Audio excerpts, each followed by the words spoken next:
and such is public health, clearly, and more so all the time. Despite the extensive government spending in that domain, and despite the negligible attention historically paid to the details of health research and practice by the political class. American children are fat, diabetic, and increasingly miserable as they progress towards middle age, those yet not captured in childhood by obesity, insulin resistance, high blood sugar, and inflammatory dysfunction are likely to suffer it then, with near certainty by the onset of a declining old age, and expensively so. What might we aim for instead? Slim, healthy, athletic, optimistic, and courageous children.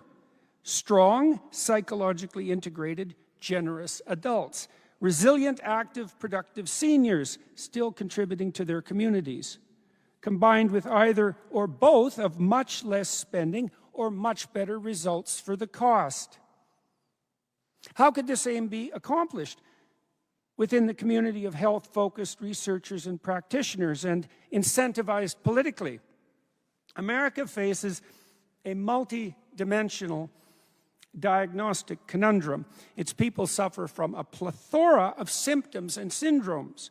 Too high and increasing body mass indices, rising blood sugar levels, associated risk for psychological disorder, immunological dysregulation that increases risk of neurological degeneration, cancer and heart disease, to name a few. My daughter referred earlier to her terrible childhood experiences, inquiry and experimentation, communication of all that, and the social consequences among a multitude of people with various chronic health conditions. What was her prime scientifically relevant realization? The answer to this question. What do all fat, sick, unhappy people have in common?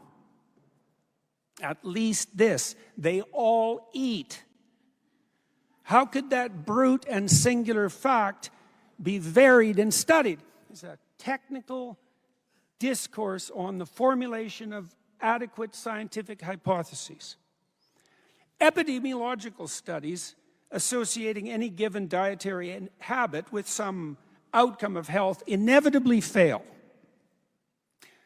trying as they are to establish a correspondence between only two factors in a sea of causal possibility.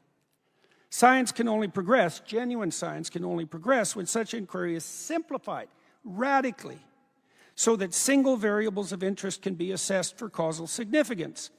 This is difficult to manage in the case of diet, but it no longer seems impossible. The reason? Because of the actual possibility of radical simplification on the food consumption side.